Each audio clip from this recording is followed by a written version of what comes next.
tous et bienvenue dans l'entretien du jour où en République centrafricaine, à 2 mois de l'élection présidentielle, une question brûlante se pose. L'autorité nationale des élections, l'ANE, est-elle une vaste escroquerie? Et pour en parler ce soir, nous recevons Jean-Pierre Marat. Bonsoir.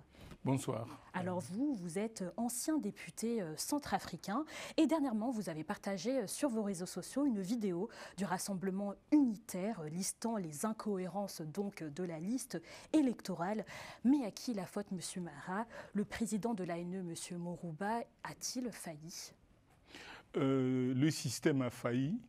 Est-ce que nous, Centrafricains, on croit sincèrement aux élections? Est-ce qu'on respecte les engagements qu'on prend? C'est tout un dilemme. Alors, la responsabilité incombe à Mourouba, peut-être parce qu'il est le président de l'ANE, mais c'est un organe et donc c'est tout le système. Et comme en République centrafricaine, tout remonte au chef de l'État, au président de la République, donc est-ce que la responsabilité est à chercher chez le président de la République? Je ne sais pas, mais en tout cas l'ANE, dans la situation actuelle, a failli. C'est une escroquerie et j'espère que j'aurai l'occasion d'expliquer pourquoi j'appelle ça vaste escroquerie. Je vous pose cette question car en mai, selon le communiqué du PSD, donc vous êtes l'un des leaders en France, comprendrait des inscriptions telles que Lionel Messi et Petit Jésus dans la liste électorale. Comment expliquer un tel niveau d'amateurisme, si je puis dire, dans un processus qui est quand même financé par des partenaires internationaux?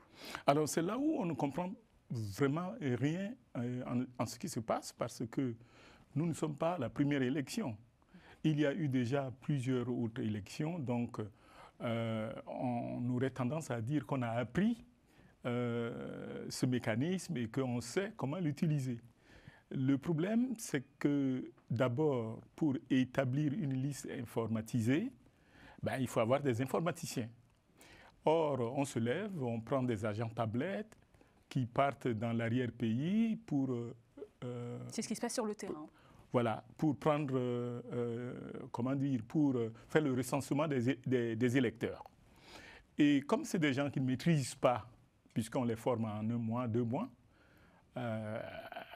même ceux qui travaillent tous les jours sur ordinateur, parfois ils ne savent même pas que dans Excel qui est dans le PC est une base de données. Et donc, l'erreur commence déjà là. Comment est-ce qu'on collecte les informations sur les électeurs? Alors, pour former une base, il faut quand même une information capitale et qui devait être dans le cas d'une liste électorale, l'acte de naissance par exemple, ou la carte d'identité. Mais comment vous voulez établir une liste électorale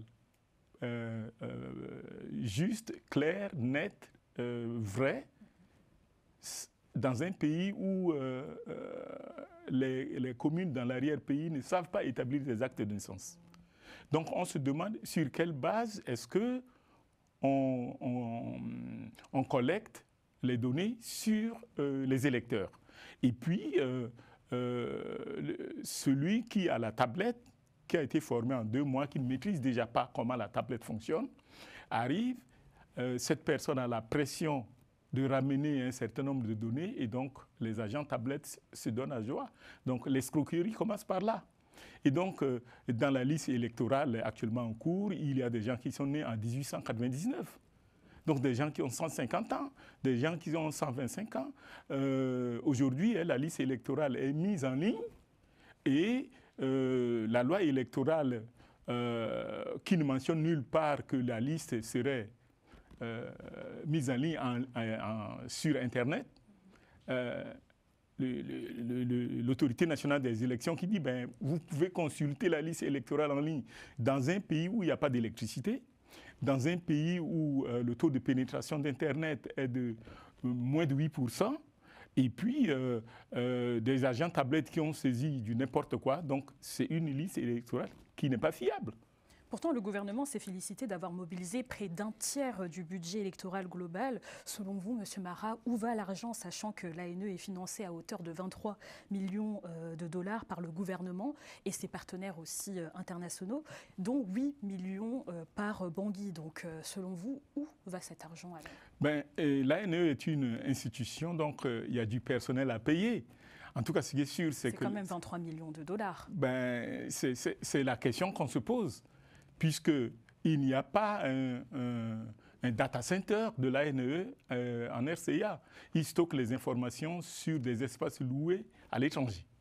Et d'ailleurs, il donne accès à ces informations-là de façon transparente. Donc, vous pouvez accéder aux données de tous les Centrafricains de façon transparente. Vous avez leur nom, leur adresse, leur âge et tout ça. Donc, ce qui est protection de données personnelles, ça n'existe pas dans l'esprit de l'ANE. En tout cas, pour répondre à la question, je serais mal placé pour dire que l'argent est réparti dans les canaux A, B, C, T, puisque moi, comme politique, ce n'est pas ça vraiment qui m'intéresse, c'est le résultat qui m'intéresse. Et ingénieur, je sais qu'une base de données, il y a des méthodologies pour les entretenir et ça ne l'est pas. Et donc là, vous parliez des gens qui mettent l'argent à disposition. La question, je préférerais plutôt la poser aux organes comme l'Union européenne qui envoie des experts pour assister l'ANE dans ce qu'on appelle la maîtrise ou bien l'assistance technique. Je ne sais pas s'ils se rendent compte vraiment de ce qui se passe dans l'arrière-pays. Est-ce qu'ils savent comment un agent de tablette travaille à Bouddha, à Mbaïki, je ne sais pas. Mais en tout cas, je ne saurais vous dire ici que les montants mis à disposition par l'Union européenne, comment cet argent est réparti, je ne me suis jamais intéressé à ça. Je m'intéresse particulièrement à l'aspect technique et à l'aspect politique. Et donc, aujourd'hui, on constate que la liste est incohérente. Il y a des noms fictifs dans la liste électorale. Il y a des gens qui sont décédés, qui sont toujours dans la liste électorale. Et puis, bon, le code électoral ne respecte pas, on n'est pas en cohérence avec la Constitution et des histoires comme ça. Donc, je pense que sincèrement, voter ou organiser des élections à base de cette liste électorale est une escroquerie, effectivement.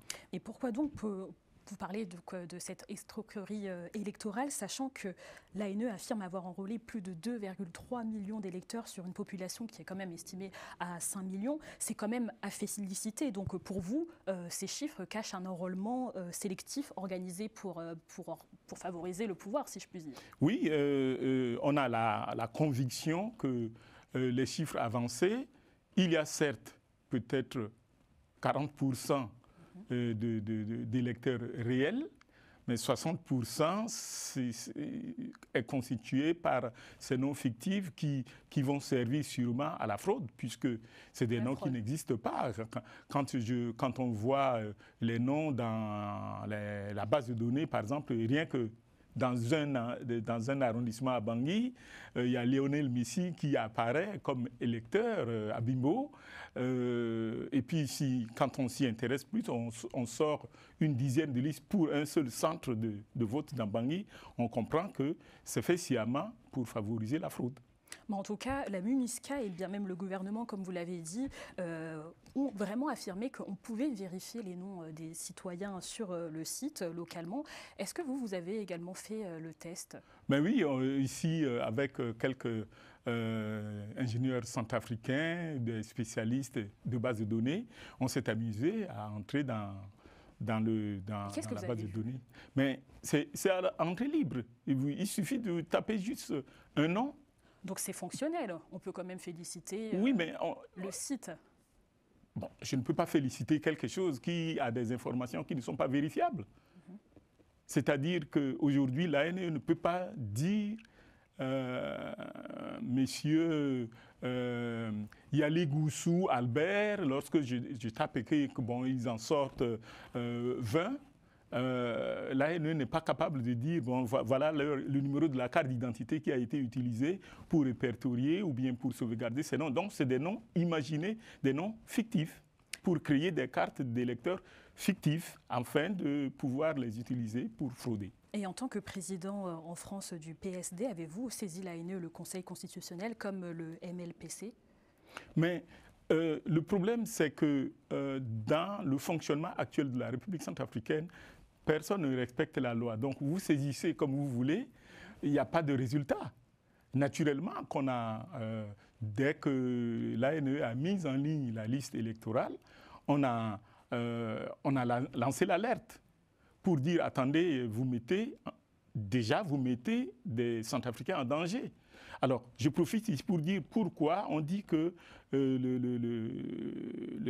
les données personnelles ne sont pas protégées. Vous savez, en Centrafrique, les gens envoient beaucoup vers Western Union. Oui. Donc, il suffirait que moi, ou bien Toto, entre sur la base de données ici, répertorie un nom, puisqu'il y a le nom, l'adresse et la date de naissance et la ville de résidence. Vous pouvez fabriquer une carte, par exemple, de Western Union au nom de cette personne-là et faire de la fraude avec. Et maintenant, techniquement, si des hackers s'amusent à accéder au site, il y a des fonctionnalités connues pour ça, ils peuvent facilement modifier les informations. Donc, l'information n'est pas protégée. Mais là où c'est plus grave, c'est que la loi dit que la liste électorale doit être établie, affichée 1 an avant les scrutins. Affichée pour que chaque électeur puisse aller vérifier si son nom figure sur la liste électorale. Alors, si vous dites à quelqu'un qui est à Zemio que pour accéder à la liste électorale, vous devez aller par Internet, d'abord, il n'a pas d'électricité à Zemio, et ensuite, il n'a peut-être pas un smartphone. Il fait comment pour vérifier si son nom est sur la liste électorale?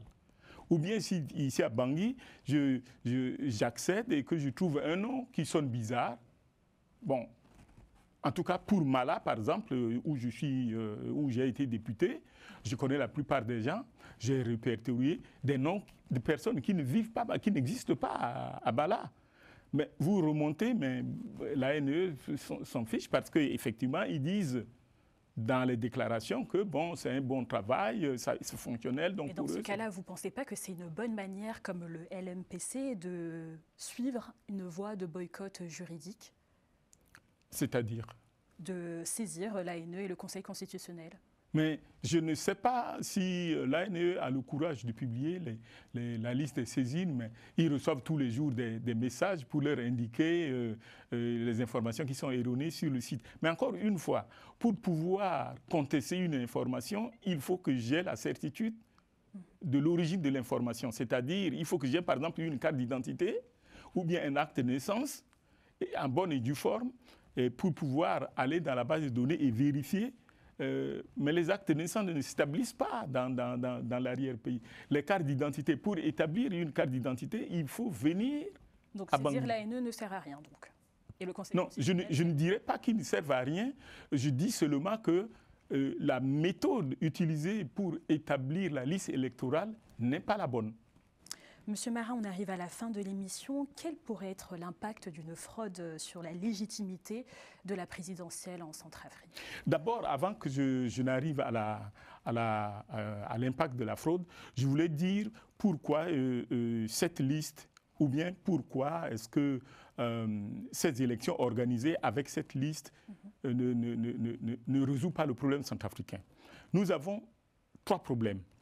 Le premier problème, c'est que l'élection telle que c'est organisée part sur un postulat pour écarter certaines personnes, notamment les gens de l'opposition. L'article 10 de la Constitution dit que pour être élu, pour être éligible, il faut être de père et de mère centrafricaine. Ça, c'est la loi, la Constitution qu'eux, ils ont mise à disposition. le même article, il y a un autre article qui dit que pour occuper des hautes fonctions, c'est-à-dire pour être député, il faut être de nationalité centrafricaine, 100%. Maintenant, il se trouve que presque 80% des postulants à ces fonctions sont binationaux. On n'a pas résolu ce problème. C'est-à-dire que se mettre ensemble pour résoudre le problème de la binationalité et des certificats de nationalité. Ça, c'est le premier problème. Le deuxième problème, c'est ce que nous venons d'évoquer, c'est la liste électorale qui n'est pas la bonne. Il y a un troisième problème qui est que on va accéder à la population dans l'arrière-pays comment? Puisque sur 623 000 km², il y a seulement presque 800 km de routes bitumées. Donc, il n'y a pas de disposition pour accéder à toutes les villes dans l'arrière-pays, vu l'état des infrastructures. Et, enfin, pour terminer, un expert des Nations Unies, M. Adbezé, a estimé, a fait un rapport aux Nations Unies pour dire que à l'état actuel, l'ANE est incapable d'organiser des élections. Pourquoi? Parce que les dispositions ne sont pas prises par rapport autour de la liste électorale. Malgré cette mise en garde de l'expert des Nations Unies, la MINUSCA tient mordicus à accompagner le gouvernement à organiser les élections. Donc, les Nations Unies se déjugent, c'est-à-dire ils ont envoyé un expert qui a constaté qu'il est impossible d'organiser le même jour un scrutin, enfin 4 scrutins. Et si on calcule par scrutin, il faut au moins 30 minutes, 40 minutes. Si vous avez 4 scrutins, donc un seul électeur va passer à peu près 1 heure pour faire son vote. C'est-à-dire que dans l'arrière-pays, les analphabètes, il n'y aura que 50 à 60 personnes par jour pour voter. Ben, que vont faire les autres électeurs? Donc il y a déjà ça comme problème. Donc la répercussion qu'il va avoir suite à ces problèmes, c'est que la loi écarte des Centrafricains pour être candidats. Nous avons voté une loi sur la parité. Il n'y a pas assez de femmes comme candidates. Cette question n'est pas résolue.